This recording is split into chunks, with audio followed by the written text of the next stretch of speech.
Diagwith agus Fáilte Rómh Galéir, you're all very welcome to a toast to the Irish from wine country. We are here today in the beautiful Napa Valley, a day late for St. Patrick's Day, but we decided to do that so that we could get everybody's attention. They were caught up in the celebrations yesterday all around the world. Over the next hour, we are going to celebrate the Irish in food and wine. I'm joined here, as you can see, by Chef Bob Hurley from Hurley's restaurant in Yountville. Chef, you're very welcome. Great, Andrew, thank you. You survived yesterday? I did. Good. I did. I'm drinking a little Guinness right now, so it's helping me out. I see it over there. Great. And what we're going to do with Bob is we're going to talk a little bit of Irish food. Then we're going to have a little bit of Irish music. We're going to talk with some Napa locals who have Irish ancestry. And then we're going to talk to a number of vintners who have Irish ancestry, and some of them have real green blood pulsing through their veins about what brought them here to the Napa Valley, the motivations for making their wine here. And then we're going to bring it all together in the end, and we're going to pair the creations that Bob is going to do for us with some of the wines. And that's how we'll wrap it up. So if any of you are online and you want to ask us any questions, we will do our best to answer them. You can tweet at ToutSuite, which is ToutSuite. And the name of this show is the 5 o'clock somewhere. That also has its own Twitter handle, which is at the number 5 IVEOCLOCK. So that will confuse most of you, but that's at 5 o'clock. And to make it really easy, just stick a hashtag on that, hashtag Irish Toast, or #IrishToast. So before we get stuck into this, Bob, just a quick introduction. My name is Andrew Healy. I'm obviously not local to here. I've been living here since 2008, and I've been privileged to have worked around the world in wine. When I moved here in late 08, I realized there was a lot of Irish named wineries and people with Irish extraction involved in food and wine. Bob, you very gratefully supported the event we did here, the When Irish Wines Are Smiling event, from which today has grown from. So the whole idea is to celebrate the contribution of the Irish to food and wine globally. So with that, what are you going to create for us today? Well, today, I'm going to start. Well, Irish food, as food in any country, has evolved quite a bit. And it gets its roots back, of course, to the land. And Ireland is an island, and it's blessed with a lot of great seafood, a lot of shellfish. It also has some great meats, pork, lamb, cattle. People generally think of corned beef and cabbage. They attribute that to the Irish, which is, it's kind of related, but not really. It's more or less, as you know, kind of an American-generated thing. Yeah. Although for St. Patrick's Day, I think I sold about 180 pounds of corned beef with a case of cabbage. It's still the #1 seller. Excellent. But on the menu also, we do a lot of traditional Irish country food, which embraces a lot of those traditions, the shellfish, some of the good meats they have, and of course, the potato. Great. And I'm a huge fan of lamb, being raised on the south side of Dublin on the borders of Wicklow, where they raise pretty decent lamb. And I think you're going to do something with lamb for us today. Do something with lamb, and this is going to be a quick demonstration, and it will demonstrate how simple, Irish cuisine is. It's going to be an Irish stew. And Irish stew is typically made with lamb, and it's a very simple stew. It's done, the French would call it a blanquette. That is, okay. You're not browning any of the meats at all. It's all just simmered, kind of stewed, simmered, no browning, so it comes out a little on the white side. We don't use any starch in it at all, and no flour rather at all, and sticking just with potato, okay, which gives it a real nice creaminess. So it's interesting. We were talking before we came on about what I call, and this is not sounding disrespectful, but it's peasant food, one-pot food. So the stew is a one-pot dish. Definitely a one-pot dish. What we're going to do, I'll bring the pot right here. We're just going to layer here with some vegetables. First, we'll do the onion, and then some carrot. Of course, it's great having white onion, the orange carrot, and the green celery. That's right. Very colorful dish, actually. Okay, then with a little carrot there. We're going to take some fresh herbs, thyme, and just put the whole herb in there, which we can pick out later. It really flavors that, right? And a little celery. Where do you? I mentioned Wicklow lamb. Obviously, you can't buy Wicklow lamb here in Napa. But I know you can get New Zealand lamb. think you and I spoke a couple of years ago, and you said there was Sonoma's a good place to get lamb. Yeah, we have some excellent domestic lamb here. A lot of good domestic lamb is known to come from Colorado, but yeah, that's right. But in more recent years, Sonoma has developed a real affinity for some good lamb. They're right on the coast, just like Ireland. Although the lamb is out there grazing with the sea breezes and all that, it's really okay. So we don't make Pinot in Ireland like they do in Sonoma, though. That's right. Okay, we have all the vegetables there. I'm going to take the lamb just as it is. I rinsed the lamb a little bit, so it'll be a little clearer, a finer broth, so to speak. Okay, so we put the lamb in there, salt and pepper. This is pretty, no disrespect, Bob, because you're obviously a craftsman and you do what you do in the kitchen. This is pretty simple in terms of preparation. Oh, yeah, it's very simple. Now, here's the trick of this one. You do the potatoes in two ways. Okay. Just have to take that off. New peeler. You do the potatoes in two ways. One, or you do it very thin, so it'll break down quickly and will thicken the sauce. Okay. And the other you do in bigger pieces so that it will cook along with everything else. Now, when you put this on, you can do it just on the fire, or the best way is just to do it in a slow oven, maybe about 3 1/4, something like that. 3 1/4, that's time or temperature? That's temperature. Yeah, 325 degrees, yeah. Okay, now we have thin pieces of potato we're going to put around there, which will thicken the sauce. Okay, and then we will put large chunks so it will eat well with all the vegetables, which are about the same size. So obviously we're gonna get this cooking, and we're gonna bring it back on later and pair it with some of the wines that the Vintners who are here have brought. So that's one of the things that in my time here, in America, there's this huge desire to pair foods with the appropriate wines. And I know it's sometimes an interesting topic within the food and wine circles, is that whole pairing. Yeah. So, you would traditionally think lamb, I always think of Syrah or Shiraz. Right. But that's usually when you just grill the lamb on the barbecue. And we had that conversation before. You're browning the lamb, and the caramelization is bringing out a particular flavor of the meat. Okay. This one is done, as I said, like a blanquette. There's no browning. And plus, we're using just stock. So we put a little chicken stock in there, or just water, but chicken stock gives it more flavor. And then you put a little bit of cream in. Okay. Not much, just a little bit of cream. Just enough then to keep the doctor away from you. He's not going to give out about the cholesterol, is he? Yeah, no, not at all. But it gives a really nice sheen to the sauce. Yeah. So we'll put that now. Start it on the stove here, on the burner. Okay. So while you're doing that, Bob, you've obviously carved out a great reputation. Sorry, do you want to? Well, we're going to get that simmering. After we get it simmering, we cover it, and then we put it in the oven. Okay. For probably take about an hour and a half. Okay. So you've obviously carved out a great reputation here in the Valley with your restaurant in Yountville, which is kind of food main street in the Napa Valley. Yeah, sure is. So you've been plying your trade for how many years up there in that beautiful town? Hurley's is 10 years old. And despite the name Hurley's Restaurant and Bar, it is not an Irish establishment per se.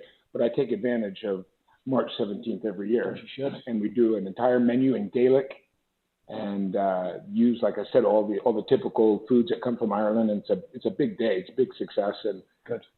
The whole Irish community around Yountville rallies around, and we all see them in there with little Guinness, little John Powers, just Jameson, or a bit of Bushmill. Right, okay. That's right. So one of the things we're going to do is we're going to talk to, actually, in the next segment, we're going to talk to some of the locals, the Irish locals who live in the valley. Before we do that, though, we're going to play a little game as we go through the hour. And I've actually got a cutout map here in Ireland, so everyone who comes on is going to have to tell us their true Irish ancestry. So Bob, obviously with a name like Hurley, your name goes back a few generations to Ireland. I think so. So where's your family from?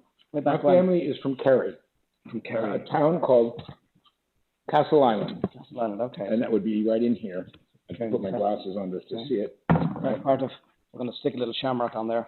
Good. Here's Kerry. Yeah. It's down south. The most southern is Cork, of course, and actually the Hurleys originally came from Cork. My family decided to go north a little bit, I guess. I don't know why.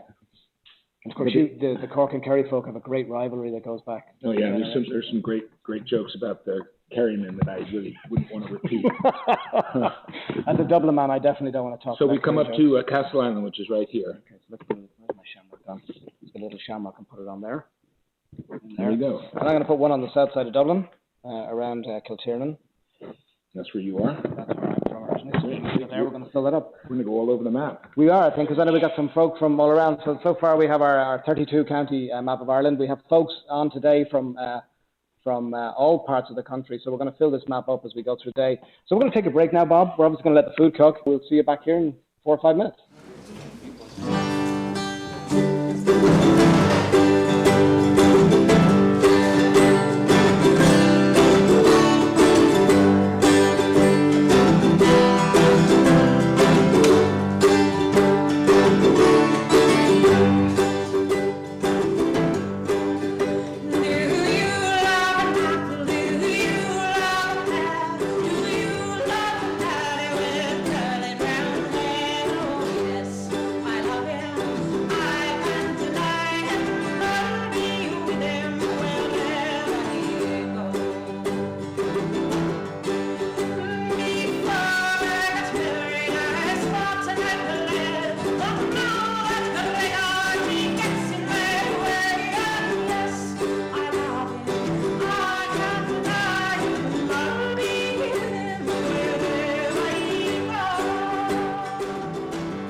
Thank you very much.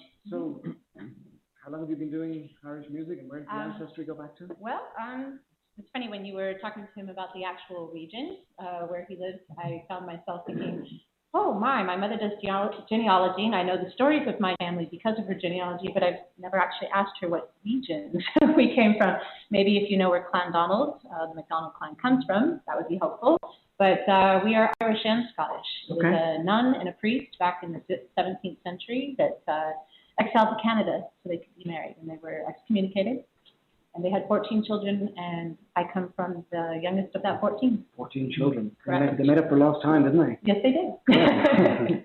Great, and you've ended up in, you're in Humboldt. We're in Humboldt County. North of us. And kind of new transplants. We spent 18 years in Utah, where I did not play Celtic music. This is kind of just something I do for fun on the side, but I'm mostly country, blues, and jazz. Great, well, thank you both for coming down and being part of this. We look forward to hearing some more as we go through the next half an hour or so. Great, so the table is full with some characters, to say the least, from here in the Napa Valley. So I'm going to introduce all 4 of them to start, and then we'll have a chat. I think we've somebody has overmarked on the map already. This map, I think he's compensated for the fact that Monaghan hasn't done much in the last number of years. Since Barry McGuigan won world champion, it hasn't been much on the map. So not much, no. So we're joined here at the table by John Holland, by Sean Dempsey, by Paul Campbell and by Ross Lewis. Gentlemen, you're all very welcome here, and thanks for taking the time to be part of this today.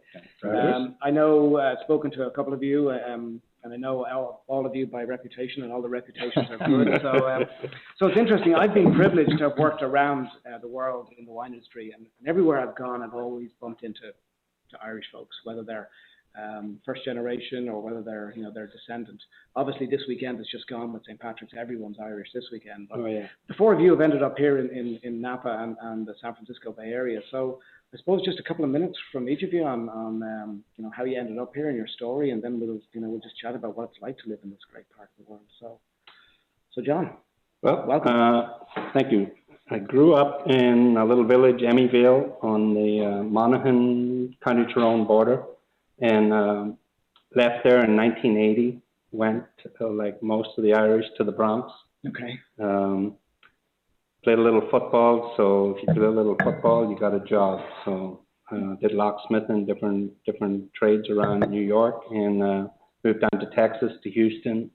A couple of years later, 8 or 9 years up in Dallas, and then was working for a restaurant chain, and came out here working for the Denny's Corporation and a couple of other chains, and ended up coming in to do a Morey calendar here in town, and liking it. So I moved the family here from Dallas.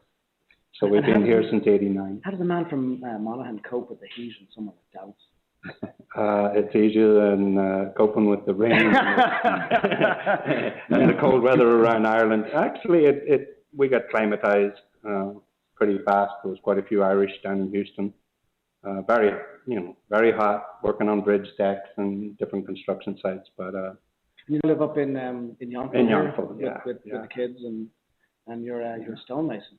I do marble and granite work, tile work, and keeps me hopping. Good. Economy's coming back, so things are looking up. I know we had a pint with Bob on Saturday, and you told me that things were busy. So that's great to hear. And you're heading back for the summer. You're heading. Yeah, Ireland this year has the gathering going on, so we're going to gather up the crew and head back home. I have 4 kids here, so all 4 of them are going to come back with me. Great. And my girlfriend Anne, so we should be back there July, August. Good. Looking forward to it. I hope the sun shines on you. It always shines on me. Great. Sean, with a name like Sean Dempsey, you have more of an Irish name than I have. That's right. But you're a few generations here. So, apparently, I'm the only one that got the memo, by the way. Yes. It's coming in. I think everyone's is dirty from yesterday and Saturday, so probably got too many Guinness stains on it. So, exactly. So you've, I know you by reputation here in the Valley. I shared with you on Saturday the story. When I moved back here in 2008, my dad gave me an article from a magazine in Ireland, and it was about this guy, Sean Dempsey, with Irish blood, who had kind of become a real quality operator in the hotel business. I'm world famous, yeah. Apparently so, yeah. So, I've known that you're obviously at Bellagio now, up in Yountville. You're the operations director, I believe. That's correct. Climbing the ladder there, and obviously working with Kerry, another plastic fatty, as we call him, but a good operator. But so how did you end up in this wonderful part of the world? Well, I came up in '89, and my objective was really to expand on my wine knowledge. I'd worked with some Italians in the restaurant business, and knew more about Vernaccia di San Gimignano than I did Napa Valley Cabernet Sauvignon. So I took the trek up here with the intention of only spending a couple of years here, and then of course I fell in love with Napa Valley, and spent 7 years at Silverado.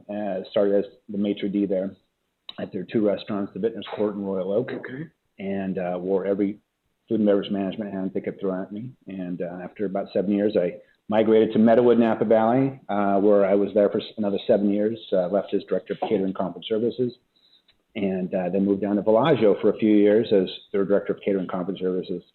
Moved down to Meritage, brand new property.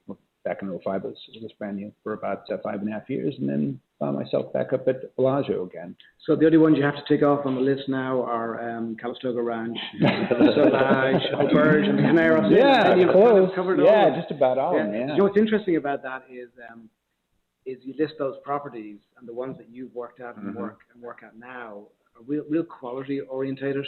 Here in the Napa Valley, a huge amount of everything we do is focused on the guest. Without the guest and the visitor, we have no economy. That's here. right. So we have no job.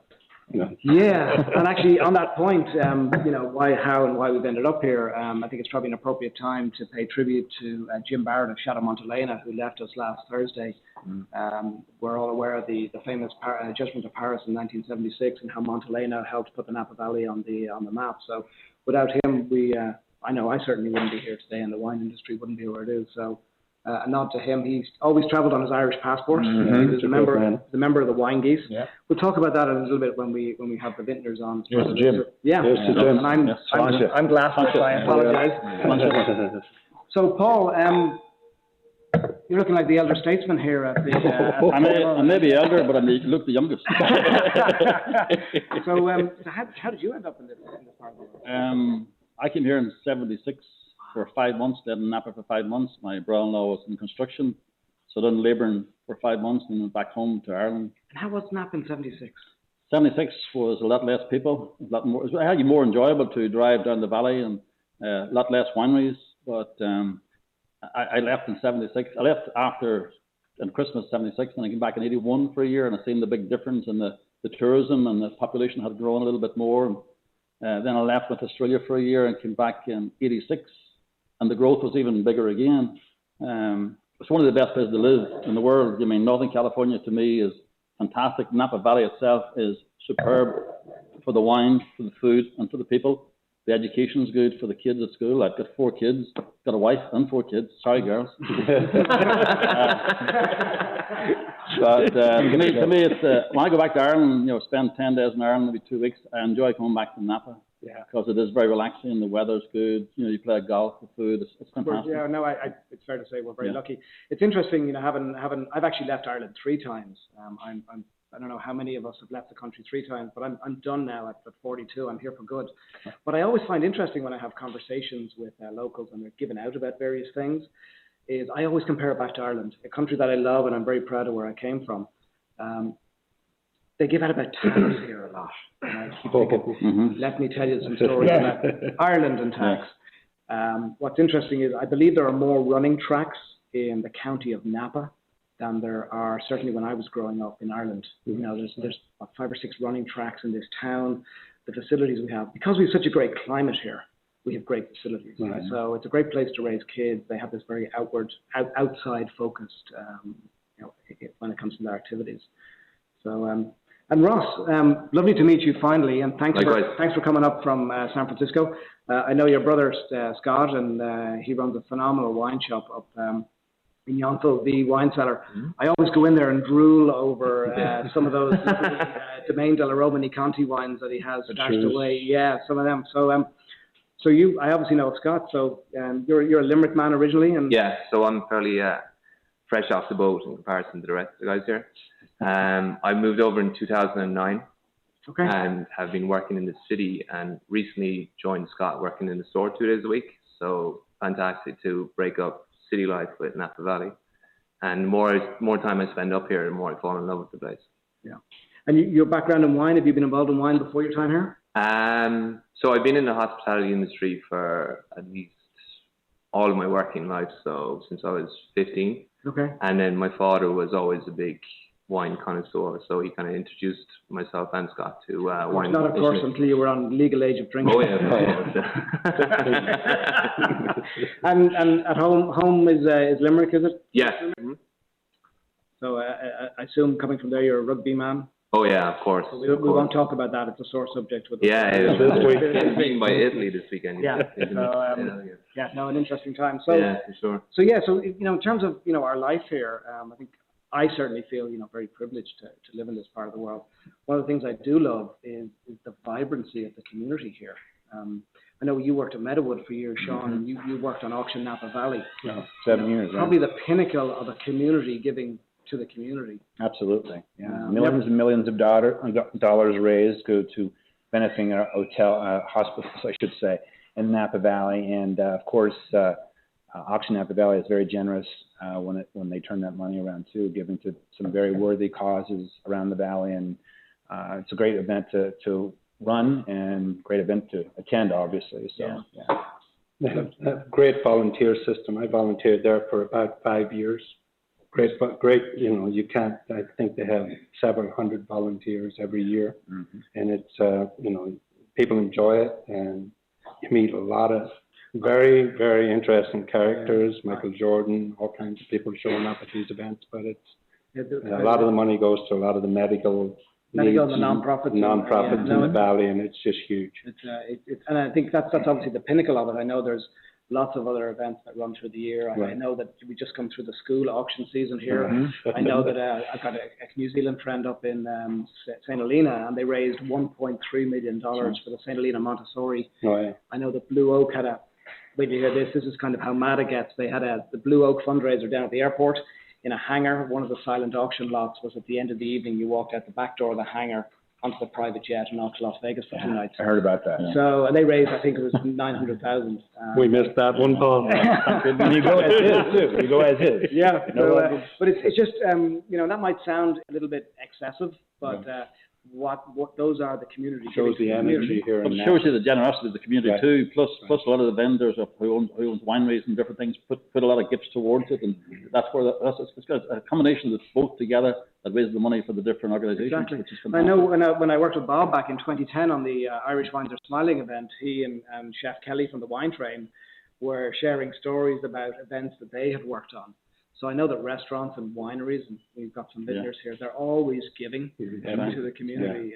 I've never experienced it anywhere I've lived, and it's one of the reasons why living here is so very positive. So so we're halfway through, so we're going to take a break for some more music from the ladies, and then we're going to bring our Irish and Irish ancestry vintners on to talk wine here in Northern California. So ladies, please take it away. All right, fantastic. I'm going to do an acapella piece for you. It's a song I learned off of an old Pentangle record from the 60s. I believe this one is probably far older than that. It's called In My Time. When I was in my prime, I flourished like a vine. But along the coast, young man, come stole this heart of mine. Come stole this heart of mine. The gardener standing by, 3 offers he gave to me. Mixed on a tender rosy vine, of which I refused all 3. Of which I refused all 3.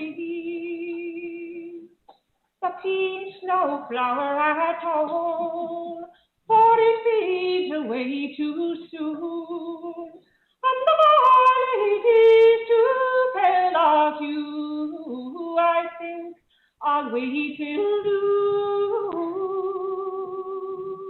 I think I'll wait till noon. And the willow tree shall weep, and the willow tree shall whine. I wish I were in the young man's arms that stole this heart of mine. That stole this heart of mine. If I'm spared for 1 year more, and God shall grant me grace, I'll weave of all of crystal tears to wipe his deceitful face. To wipe his deceitful face. Thank you.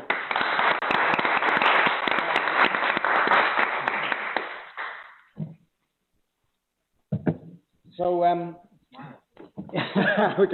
we should be smiling today. So we're moving on to talk about the wine component of this evening. So we've got 4 people here who are involved in their own wineries or making their own wine. And as part of this, we will talk about the wine geese, which is something that not a lot of people have heard of, but the Irish have been involved in wine and winemaking for hundreds of years, and there's a rich history, which we'll talk about in a few minutes. I know Ross Sullivan, your family's, you're members of the Order of Wine Geese? That is fact. My father was indoctrinated into the what they call the Wild Geese Society and had an honorary mention and wines on display at the Wine Geese Museum in Cork. In Salem, County Cork. So, and Bob has got actually Bob's got a fantastic poster that we're gonna bring up. It actually talks about that. Actually, thanks, Bob. Yeah, we'll bring it up and we'll talk. I'll just put it on the camera now, just for a moment, and we'll talk about it in a few minutes. But first of all, I want to talk to you four gents about what you do, how you've ended up here. We actually let me get back on. We actually have kind of an interesting mix of people involved. We've got Paul here, who's relatively new to the valley in terms of winemaking, and we got Ross, you're one of the original wineries. So just like we did with the previous guys, we'll just go through and have a chat. Paul McSharry from Maze Wines. When people hear you talking, they're going to go, he doesn't sound very Irish, but you're born in Dublin. Whereabouts were you born in Dublin, or where were you raised for those early years? I was born in the Coombe, okay, and I grew up in Cabinteely. Okay. So just on the south side, not too far from me. Exactly, yeah. But I moved to the UK, moved to London when I was very young, 4 years old, because my dad's job took the family over to London. So I spent most of my formative years there. Was there for high school, university, and when I finished university, I moved back to Dublin, and I actually started working in the advertising industry. That was my background before wine. So I was working in that for a few years, and I was starting to develop more and more of a fondness and a taste for wine, I guess. I'd done lots of traveling around the world. I'd been to various wine regions in South America, Argentina, and Chile, and I'd been to Australia, New Zealand, South Africa. Travelled extensively through wine regions as I was getting more and more into it, and then began doing wine classes in my evenings while I was still working in advertising, and carried on with them and really started to enjoy them, and then decided to start a wine importing company back in Ireland. And I wanted to bring in wines from boutique wineries that were, not being represented in Ireland already. And when did you start this business? That would have been in 2009. Wow, so tough time to do it. It was very tough. But I felt that in Ireland, there was American wines available and South African wines. That's where I was specialising. But I didn't feel there was, a great representation of what was really good about the wine that was being made in both those places. So I wanted to concentrate on those two areas. And as a result, I decided I'd like to come out and do a harvest here first of all. And just see how I'd read all the stuff in the books and done the exams, but I'd never actually worked a harvest. And I think that everybody who works in the wine industry should have to do at least one harvest. Yeah, definitely. No I matter agree. what you do. I've done 3, and I think it's certainly, I read it in the book, but actually physically doing it, it's eye-opening. And that's what it was. I came out and I worked a harvest here in Napa. I got the job actually through Ross, who was here just before. Okay. Ross Lewis. His brother, as you said, Scott, runs the wine store, and they're good, close family friends of us from back home. Okay, great. So I sent Scott an email and said, anyone that would need an extra pair of hands for a harvest? And here I ended up in 2009, and here I am now. So 3 years later, you got your own label. I did. I started my label in 2009. That very harvest I started. Okay, so this is your first harvest. That was my first vintage, 2009. So my inaugural release. mazewines.com, isn't it? It is, yep, mazewines.com. And why the name? Well, obviously, I'm guessing not a reference to the old prison north of the border. No, I definitely not. Okay, good. That might be a bit controversial, but the name came about when I first started the wine label. I was doing it with another guy. Subsequently, we've gone our separate ways, and I'm just doing it myself. But we had come from such different backgrounds. He was originally from Texas and had moved up to the wine country and had been making wine here for 10 years. And obviously, I, coming from a background in Europe, coming back over here, we kind of felt like we were in we had taken such different paths. We kind of decided, we'd met ourselves in the middle, and that's where it was born. So it kind of came from that. It was 2 different paths, but meeting in the middle somewhere. So. Great, good. Well, thaning for bringing it on. I'm having a little sup of your Sauvignon, which I didn't start that until 2011. Pretty tasty. I'm a big fan of the aromatic spectrum, so I'm enjoying this. 2012. So, yeah. Great. So Robert Morey from Morey Cellars, you came to one of the Irish Wines events we did a couple of years ago, and you and I have socialised a number of times here. So I suppose tell us your story. Well, I moved to Napa mostly to raise kids. At the time, I was living in San Francisco when my daughters were raised, and decided that Napa would be the place to come. And I'd been making wine since college. turns out that Fleischmann's yeast is not a good yeast to use, which was my first experiment. So I decided that I needed to start taking some classes. So I took various classes and started making wine that way. 2000 was my first commercial vintage. 2000. But there was a history of wine making in the family. So I had a cousin in the early 1920s that had a couple thousand acres of grapes near Solvang. So they owned the vineyards. And then my grandfather, Richard Morey, was a partner of the Mondavis in the late 40s. And when they also had their pre-cooling operations, I actually called up Robert Mondavi and said, can I ask you some questions about my grandfather? And he was a nice guy, said, come on over. And we talked for an hour and a half. And I said, you need some grapes? There's the eye block. Called the guy and said, let him pick what he wants. Well, I didn't know the eye block was actually some pretty good grapes. This was up in Oakville? In Oakville. Wow. So I never had the pleasure of meeting Bob Mondavi, but everything I've heard about him was fabulous. Again, a little bit like Jim Barrett, another one of the people that I'm very grateful for in terms of what we have here. But you obviously got to interact with him. I did, and I actually like the fact that in Napa we run into people like I ran into Michael Mondavi at Orchard, looking at some host fixtures. And I went up to him and I said, look, don't you have people to do this? And he said, well, yeah, but this is for my house. So he was actually there buying his own fixtures. And you see Marguerite Mondavi at Trader Joe's. Exactly. So that's what I want to think I like. So this is your one here on Morey Cellars. What do you make? Variety wise? Just Cabernet Sauvignon. So that's 100% Cab, and that's our current release of 2005. Okay, that's obviously, by some people's standards a little older. You like to release it when it's older? Well, I had an interesting conversation with Ted Henry up at Jarvis. Their current release is also the 05. And so because we're such a small business, we have no problem sitting at most 8 barrels a year. And 200 cases. So I feel like the hack here, because you guys are, huge operations. I just make, 7, 8 barrels a year, not every year. At 10 times that amount is only 2,000 cases, which is still. Yeah. So Ross Sullivan, I met Sean previously, and obviously with a name like Sullivan, you've got ancestry going back. But you guys are one of the early pioneers here in the valley of Sullivan wines. Well, we the search for grapes, all roads lead to Napa, and so in the early 70s, my father purchased his first block in Rutherford, which was his. The culmination of a long search for the best grapes he could find. Okay. And so then in 1978, we purchased the block that we're on now, which is right in the heart of Rutherford, and that's that's our place in the wine industry is to make these Rutherford wines. Okay. And I've been at the winery a couple of times. You have a lovely place there. How much of your business comes through visitors, and how much do you sell out across the country? We sell out almost completely from the vineyard itself. Okay. We have a nice following of good wine clubs, a lot of repeat customers, but we sell almost exclusively direct. Okay, good. That's obviously where you build the relationships. Yeah. So that's a long time in building. Our first releases were in the late 70s, early 80s. And in the wine industry, we've seen all of the changes through that time, from the 3-tier system on through the direct to market, and now everybody's, of course, expanding, as fast as they can with media and events like this. Yeah, no, it's all part of getting exposure. So we have somebody online who's not quite Irish. But he counts as Celtic. It's our friend James originally from Dundee. Whereabouts are you right now, James? Just now I'm up a glen in Scotland. Okay. And we're snowed in just now, so the only thing I can do is hang out on ToutSuite because I'm not going anywhere just now. Okay, and I'm guessing you probably don't have a glass of wine in front of you. You might have a nice single malt from the islands or the Highlands. I just have cups of tea here just now. I don't have anything deep. It's pretty late there. I know. Yeah. Although strangely, when I was getting off the flight coming from San Francisco to Scotland, the person I should bump into as soon as I landed in the UK was Jim from the Fagiani's bar in Napa.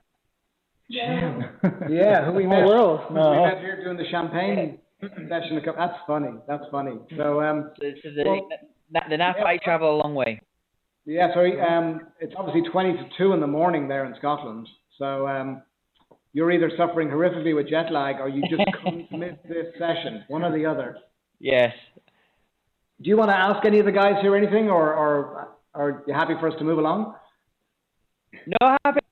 Actually, it was lovely hearing the music. The music called me to join online as well. It was lovely hearing the music earlier as well. Well, we know you're a huge music lover and musician yourself, so we're going to have a little bit more music in a couple of minutes. So I'm going to move on to Kevin. Kevin Reid, thanks for joining us. You're very welcome. You're somebody I've known for a couple of years here locally as well. So, yeah. So tell us your story of the Irish Connection. The Irish Connection is, we are Irish originally, then went on to Scotland, and then from Scotland we came over here in the 1500s. So I don't know the town, so I was looking at the map kind of freaking out because I don't have a clover to put on the map, but I do know that we are, we've got that lineage, and so, okay. And our winery, we're the classic mom and pop organization. In fact, my pop is the winemaker, and my mom is also around. Mm-hmm. And James, it's nice to see you. I'm glad to see you made it out to Scotland. Yeah. Yeah, great wine. Yeah, he stayed at our place before he left. So great. Yeah. So I've been out of your place. We did a little mixer that we do out there a number of months ago, and I really loved what you have. I'm reckoning that I'm going to put my money that the next AVA in the Napa Valley is not going to be Pope Valley. It's actually going to be Browns Valley. I think so. We'll take it. We'll take it. Yeah, right between Mount Veeder and Carneros, there's no real thing. So yeah, we'll call it Browns Valley AVA. It's probably going to be along the lines of Chateau Grier. In terms of an AVA, it's going to have one winery in it. Yeah. And be half a square. It'll be us. Our 4-acre vineyard. Yeah. Yeah, it'll probably cost too much money to get that through the TTB, but you guys are doing a great job out there. So. Thanks a lot. So this is your label here. It's the Reid Family Vineyard. I remember when we were out there, I'm a big fan of you do Chardonnay Viognier. Yeah. You guys grow the Chardonnay or Viognier out there? We grow the Viognier, and then we source the Chardonnay from, it depends on the year. But yeah, we did a blend 2 years ago, and it just went over well. We started making Viognier just for Thanksgiving meal for us, and then it was popular, so we kept making it. We made it again this year, so we're really excited about it. It's real fresh and all that good stuff. So what I want to, being only 5'7", I have to tiptoe over this one, but what I want to talk about now, just for a couple of minutes before we have a little bit more music, and then we get everybody back on screen to do the food and wine pairings with Bob's lovely lamb stew, is the ancient order of the wine geese. So the history goes back, the term that Ross used there. What I want to talk about now, just for a couple of minutes before we have a little bit more music, and then we get everybody back on. John, need to mute. Okay, great. Turn off their second computer. So literally the wild geese, which you referenced, Ross, quite rightly, refers to a period in Irish history where the Irish lost the Jacobite War in the late 1600s, and they were forced to leave Ireland under the treaty, and they sailed from Kinsale to various parts of the world. Now, if you start looking back, you'll find a history of the Irish in wine in places like Bordeaux, with places like Chateau Lynch-Bage, Chateau Talbot, the Hennessy family from Cork in Cognac ended up. And then we've got obviously the Sullivan family here, and this is some of the American families, and I'm going to struggle to show you. Some of these wineries are still alive and well today. Bob, where's this from? When did you acquire this? I acquired this about 4 years ago. Okay, so we've got Roach family here across in Carneros. They were hoping to join us today but couldn't. We have the Allen family, obviously Sequoia Grove here in the valley.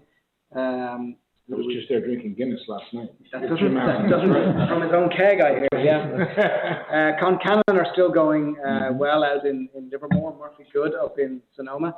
Sullivan Vineyards here. We have Ross here. It's lovely to have somebody who is definitely part of this ancestry. My Camus, which now goes under a different name, up on the western side of this valley. So this is just a small selection of the American wineries. There's now people in south of France, Bordeaux, Australia, New Zealand, South Africa who are part of this as well. So for those of you who are in any way interested in looking into this more, just Google wine geese and you'll find a whole... So this is just a small selection of the American wine industry.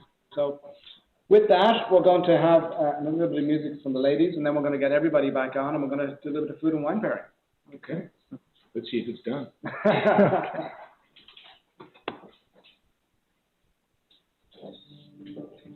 I had another tune that I learned on top of a recording. It has a little bit of garlic in it.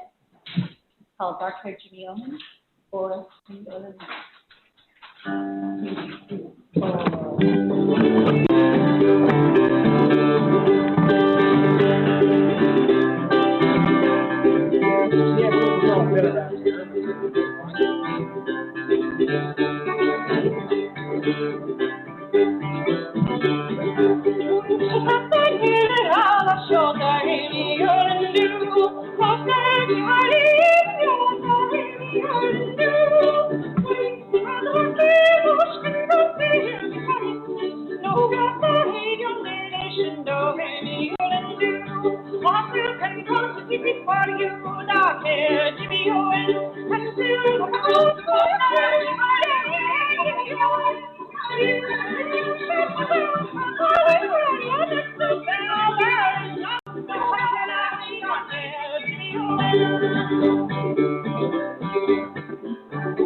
So we've been joined online by John and Stacey. Have they just left us?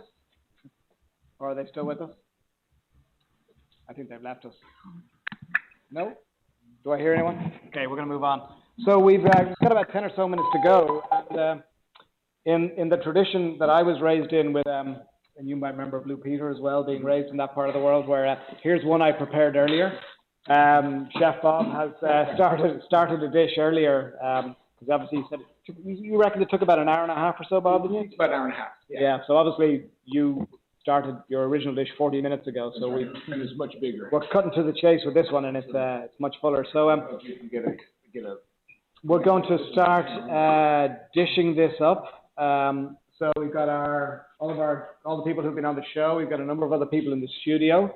So we're going to start dishing it up with some of the wines that the Vintners have brought us. We're going to start seeing if we can pair it. So you can see with this stew that the potato breaks down and makes a really nice creamy sauce to it. And with all the vegetables and all that, it's not a difficult dish to pair a wine with, but it's not, as some people might think straight off, that it would be a red wine because it's lamb. Because you and I talked about this in the lead up to this, and I had said, yeah, wouldn't it be great to have a nice glass of Syrah or Shiraz? Right. And very interestingly, you said to me, a Chardonnay, kind of lightly oaked. Yeah, you need something with a little richness to go with the richness of the broth, which is not, there's no caramelization in there at all that reds would really team up with. It's a white stew. Okay. So here we go. We'll pass that around. We've got a lot here, but I think we ought to start off with doing the wine pairing. Okay, so the Vintners, those of you who've talked about your wines, and that's Andrew. I think it would also be fun to do some red with this, because as most people in the know, if you live in this, you live in Napa Valley or in a wine country, you understand that a well-balanced wine and well-balanced, well-prepared food, you can pretty much do whatever you want to, as long as you enjoy that particular wine or that particular food. And that's actually one thing I mentioned when you and I first started about how in this country I'm amazed by the and it's not, the word is an obsession, but there's this, they want to pair the right wines with the right food. Yeah. The sommelier in the restaurant is, as he or she should be, highly respected, because they don't just know about wine, they also know about food and those combinations. Although sometimes I think it goes too far. It does, that's what I like about eating in a family, community style. I would think of a typical Irish table, for instance, where the mother would be dishing up the food, and if her children or if her husband were there sniffing the wine and looking at the food and sniffing at the wine and looking at the food, she'd whack them. Let's enjoy ourselves. Eat and drink it, yeah. Well, and in your family, Tamlyn, I'm talking about, 14 of you? No. Okay. This is hundreds of years ago. Okay. So the nun and the priest exiled to Canada from Scotland and Ireland. They were both McDonald, and they got married, and they had 14 children. My ancestor is the youngest of the 14. Because I'm guessed that in a house of 14 children, there's no standing on ceremony when it came to dinner being put on the table. Stand up. I'm one of 14. You're one of 14, yeah. Because I know that if you stood on ceremony, you'd be the skinniest one around by a long stretch. So, but interesting, for those of us who come from Ireland, the wine culture in Ireland. I was raised, in a middle-class family. Wine was not part of our culture until the mid 80s or so. A bottle of Matouche. Actually, we were a bit further north. We had Blue Nun. We had Blue Nun, yeah. We had the little fat bottle of Matouche. And at Christmas we traded up and we had Black Tower. We could afford Blue Nun. We've done Bristol Cream. Morning, guys. Alcohol. Come on in here. It's funny you say that. We watched, over the last week or so, we've been watching some Irish movies. Just Sandine and I have been watching them. And last night we watched Roddy Doyle's The Van. You guys know The Van? Yeah, The Van, yeah. Part of the trilogy of The Van, The Snapper, and The Commitment. Oh, yeah, The Van. The Van is a great story. For those of you who haven't seen it, it's a movie essentially about a couple of unemployed guys who buy a disused fish and chip van. It's like a taco truck, I suppose, by our standards here. And they buy it at a time when Ireland qualified for the World Cup in 1990, and they make a fortune, but they end up falling out. What's interesting about the movie, different from the book, is that in the book, there's a great line where they're doing dinner parties, and they go to people's houses, and they do fish and chips, and they bring it into the house. So in one of these scenes, the couple say, do you have a wine list, lads?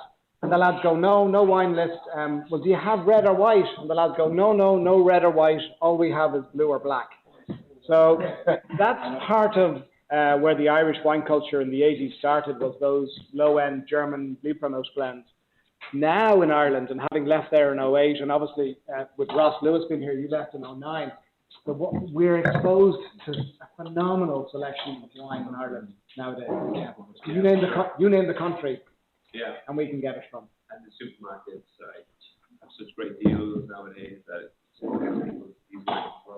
Yeah, it's interesting being so close to England, and I learned my wine trade in England. But England is one of those. It's one of the capitals of wine globally. A lot of the Brits were in Bordeaux, the Brits were in Jerez, the Brits were in Porto. We've benefited from our proximity to them in terms of the wine that we get. For sure, and wine's definitely got a hold in Ireland for the last 20 years, so it's there to stay, I'm sure, even through this rough economic times. People have developed a taste for it, so it's only going to get larger. Do you, I know you're obviously, you said fresh off the boat, so you're obviously still in touch with people there. Is there the perception of American wine in Ireland? Obviously, we're drinking some lovely, lovely wine here tonight, a lot of it, handcrafted. You don't see much of this in Ireland. There is, of course, you'll have Gallo or Aaron represented bulk wine, but it's harder for the tea tables to get over there because of the import tax. And just even in the last budget, it went up another €1 per bottle. And it was already bad. Yeah, so it's just making it rougher, Manufacturing, shipping, and also by the time the bottle actually arrives, it's so much more expensive than it would be here. Yeah. And I've been price cost savvy. But there is no doubt that American wines would be very successful in Ireland, because they're very fruit forward primarily, so that would be suited to the Irish, I'm sure. And also, being variety labeled, whether it's Cabernet or Chardonnay, that it's not Chateau this, it's not a yeah, so exactly. It's not like you're not looking at 10 different names on a label, Yeah, so I think one of the things I've always found is that because the American market, this is a country of 350 million people, more Americans now are drinking wine than I've ever done before. So for those people who are making really good wine, like these here, there's demand for it. So the cost goes up. So you take a $60 or $70 pump here, chop it in half, get it to Ireland. It still works out, 40, 50 euros. Oh, and then put on the sales tax of 23% now. So it's yeah, that's something that we talked earlier on about tax, but sales tax in Ireland at 23%. Let's not even get started. So John and Stacey are joining us from what looks like their dining room. Where are you, John and Stacey? In the East Bay. You're in the East Bay. Great. Well, thanks for tuning in. Any Irish ancestry in your house? No, not that I know of. Okay. And did you raise a pint or raise a glass yesterday? Absolutely, a few. Good. Is there any questions you'd like to ask any of the folks here in the studio? Not right now. We're just tuned in, so yeah, we're just enjoying it. Great. Okay. Well, we love having you here. I think we have about we like your living room, by the way. Maybe we should do the show there next time. So we've got a few minutes left here. So we've got the lamb stew in front of us. Everyone's got a glass of wine. So let's start and go around. Are you happy pairing it? Obviously the food's good. We know the food's great. So I'm happy with the red wine here. Okay. Bob's lamb stew is always right on the money. So. And Bob, we were talking earlier on about the origins of lamb you get here. Where is this lamb from? Is it from Sonoma or Colorado? Sonoma lamb. Right. Okay. It's a breast of lamb. Okay. Which has a lot of flavor to it because it's a well-worked muscle in the animal. So it takes a little longer cooking because you have to break down the connective tissues, but it's worth it. The flavor's there and it makes a beautiful stock. And actually, on the subject of Napa and Sonoma there, having lived here now for over 4 years, a lot of people beyond here kind of group the whole of wine country together. It's very interesting that in Sonoma there is a much richer culture of raising animals, but also a huge dairy culture. Yeah, Sonoma is a much bigger county, and I think Napa is a little bit more focused on the fine wines. Sonoma, actually, it's a huge, and they not only have a huge animal husbandry program there with they have lamb and they have beef and they chicken. They do a lot of really good stuff there. But they also grow a lot more than we do. They have a lot of little micro farms, and it's wonderful I don't want to plug Sonoma too much. No, you can all succeed. Sonoma is like a lot. But I have to agree, it's wine country. And when we talk about wine country, I think we bring them both together. The mountains that separate us are bridged quite easily because we have some great wines in Sonoma. Oh, very much so. And when we talk about regional food and regional cuisine, we include Sonoma in our wine country. Very much. It's interesting. The Roach family, who are part of the wine geese, they wanted to be here tonight. They couldn't. Unfortunately, as we all know, there's been a lot of illness sweeping through, and a lot of them were knocked out, so they couldn't come over. But there's also I believe it's the Canavan family or the Kavanagh family who own Bellwether Farms over there. Some Irish ancestry. I love their yogurts. They make phenomenal yogurts. Yeah, a real fine sheep's milk program for their cheese and goat's milk cheeses. So maybe if we can grow this event next year, we will, try and get more folks who are involved in food and wine in Northern California involved in this. So anyone else happy with their food and wine pairing, or not happy, or? I'm so happy. Nobody who's not happy? Right. Who's not happy? You got to leave if you're not happy. Try it with the Viognier Chardonnay. Oh, you know what? I didn't bring that particular. No, it's not here. I'll get you some. I will get you some. Wonderful. So the wine I'm drinking is. So in next year's event, we will have that. So we're just after 6 o'clock here in Napa. It's just after 2 o'clock in Dundee in the morning where James is. We're going to wrap this up with we'll raise our glasses. If we could ask you to play us out with a tune, is that possible? Yes, we only play so many songs together. We're kind of a new act. She and I do songs that are not Irish or Scottish oriented that we could do, or I can sing Gaelic tunes. How about do something different? How about singing out with something that you enjoy singing? So I just want to say a number of thank yous. I want to thank Didier and Susan and Gracie here at ToutSuite for accommodating us. So cheers to you guys, Sláinte. I want to say a big thank you to all of our guests here in the studio. We've put this together in a couple of weeks. I've known of quite a few of you for quite a while, and we finally got to meet. I'm glad we were able to connect all of us with our shared heritage. I want to thank Bob Hurley, as ever, for your support of what I and we are doing. I know you survived yesterday, and you had a busy event on Saturday, so I appreciate you taking the time to come down here. If any of you who are watching or listening come to the Valley, Yountville is Napa Valley's main street when it comes to food. You won't get a warmer welcome in any of the establishments than you will in Hurley. So when you're here, give Bob your business. To the Vintners, so the 4 Vintners we had Robert from Morey Cellars, we had Paul from Mays, we had Ross Sullivan from Sullivan, and we had Kevin Reid from Reid Family. Thank you, gents, for coming and sharing the wares. To the other Irish men in the Valley, so to Ross Lewis, thanks for coming up from San Francisco, and cheers to you and Scott. Send him our hello, we know he's out in Singapore. To Paul, thanks great to finally meet you, and thanks for coming along. So to Sean, great to finally meet you as well. And who else do we have who was part of that gathering? Oh, yes, John Holland over there. So John, yes, thank you. And and thank you, Andrew. Yeah. Thank you. Okay. So, launcher.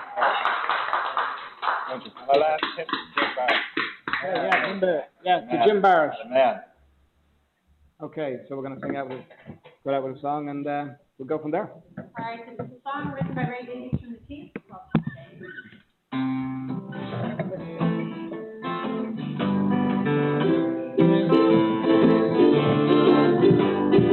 Holiday, oh, what a lovely day today. I'm oh so glad they send me away. You have this holiday today. Holiday, oh, holiday. And I'm just standing on the edge of fear, wishing and hoping that you were here to share my little holiday with me. Well, look to the sky for breaking the clouds. Sometimes I think that sun ain't never coming out, but I'd rather be here I had to leave the city 'cause it nearly brought me down. Oh, holiday, oh, what a lovely day today. I think I'll get down on my little knees and pray. Thank you, Lord. Thank you, Dad. Stay oh, I'm a little insecurity behind me. Environmental pressures got me down. Well, I don't need no sedatives to pull me round. I don't need no sleeping pills to help me sleep sound. Oh, holiday. Oh, what a lovely day today. I think I'll get down on my little knees and pray. Thank you, Lord. Thank heaven for that holiday today. Thank heaven for that holiday today.